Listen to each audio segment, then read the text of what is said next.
Uy! Nararamdaman ko kinagat ng ano, kinagat agad. So, ito siya. Ayan, no? Ganda, oh. Baka mahulog. Hi guys, magandang araw mga kabakal. Ngayon naman ay meron akong isi-share sa inyo na bago nating gagamba. Ang tawag dito ay Aussie G.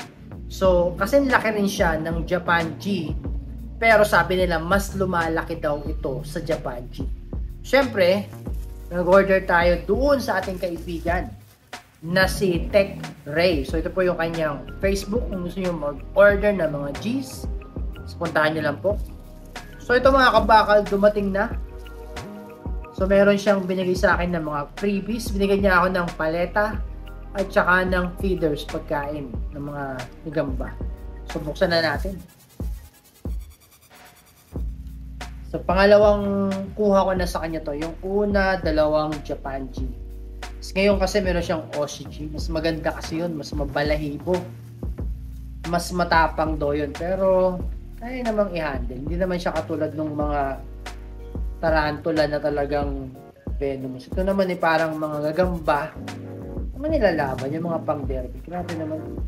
Yun.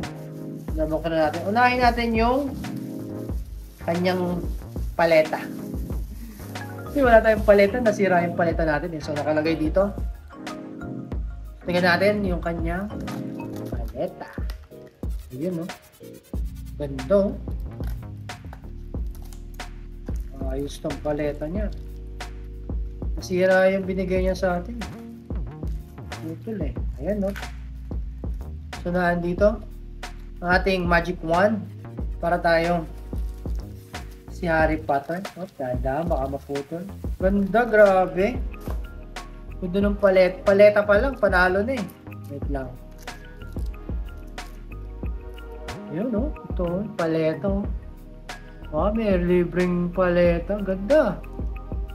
Yung binigay niya sa akin, kasi sa kanya rin galing yung binigay, yung paleta ko. Mas manipis. Ito, lupit. Mas mahaba. Mas maganda. Pwede mong ipaglaban yung...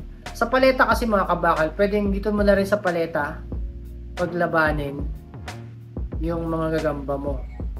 So, syempre, dito natin papagapangin mamaya. Kuhanin natin yung kanyang binigay. Maganda kulay ito.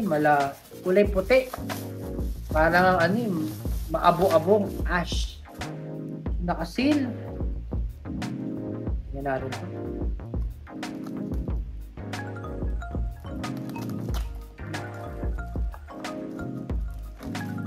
Yun, may laman. Okay. So, dito, yung laman. So, kuhanin natin muna. Gupitin natin. Buksan natin. Tingin ko yung nasa ibabaw yung feeders.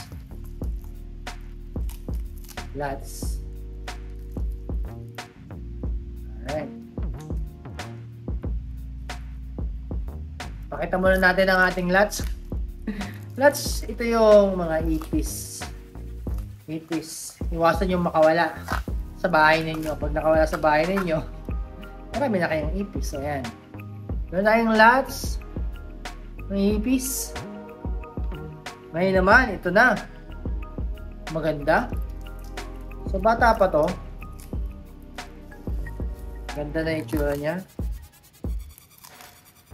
Tanggalin muna natin yung tape. Ay, talagang silyado eh. Alright. So, ito na yung ating Aussie G.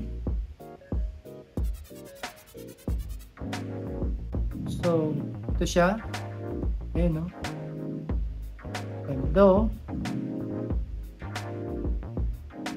Baka mahulog.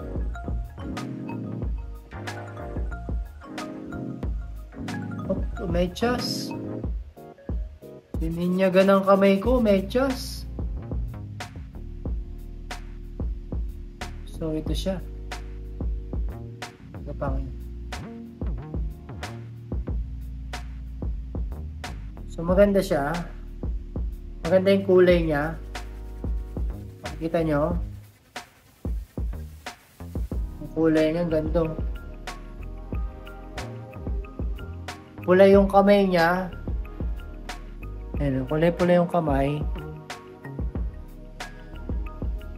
Tapos, kulay puti siya. Pero kapag bumuka na yung kamay nito, ayan o, kulay puti yung likod niya. Pero pag bumuka na yung kamay niya, matigas din yung sapot niya. Pag bumuka yung kamay niya, pula. Oo, pula. Mababa siya. Ganda niya mga kain, no? Yung sapot niya makapal din. Kapal ng sapot. Tsaka mas mabalahibo siya. Ayun siya, mas mabalahibo yan. Ganda, grabe. You know? Mas maganda yung kulay niya. Kasi ay puti yung likod. Tapos yung mga galamay niya, pula. Tapos, mas mabalahibo. Maganda siya, grabe. At mas lumalaki daw to. Kadalasan sa Japanji. So, solid to. Nakakatawa kasi yung Japanji natin, 8 na. So, ito yung ating unang Aussie. Yan. So, lagyan na natin sa kanya lalagyan. Baka mapagod to eh. Pero solid na to. Hi guys! Magandang araw mga kabakal. Nandito na naman tayo at ipapalaban na naman natin yung ating mga Japanji. Marami tayong mga malalaking Japanji. So, kung makikita nyo, ito po yung kanilang pahamugan. Meron tayo dyan malaki. Ito pa. Ayan pa. Ito pa. Ito pa. So, pili siguro tayo. Ito ba? Hindi pa natin napapakain. Itong nasa gitna. Kuhanin natin. Kasi siya kumakain. So, mga 3 to 4 days nang hindi kumakain. So, ilalaban natin sa ating pang derby. Good size na pang derby. So, kuhanin ko lang.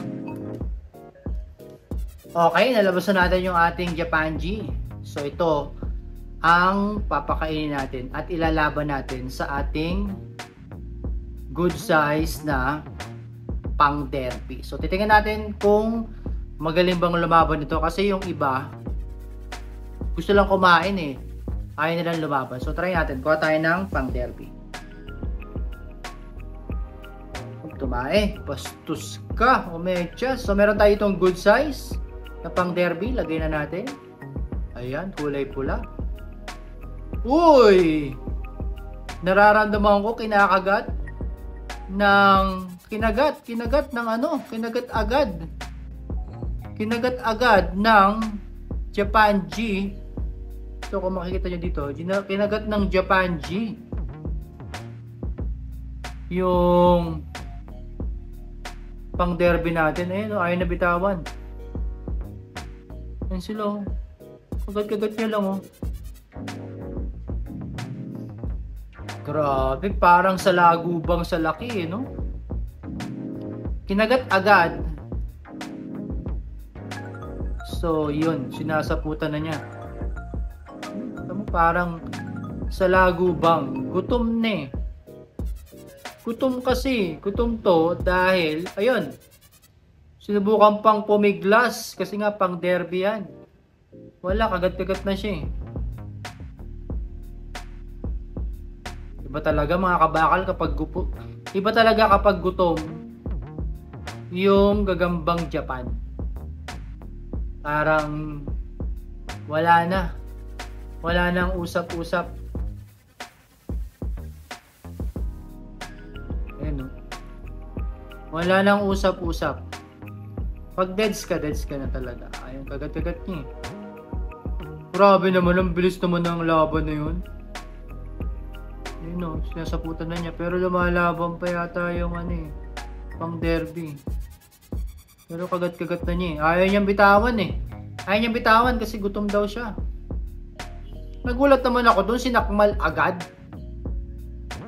Kaya minsan nag-aalangan ako na nailapit yung daliri ko kapag pag may kalaban na gagamba, nag-aalangan akong ilapit yung daliri ko kasi baka magkamali, makagat ako. Kasi ito ay nangangagat ng stick.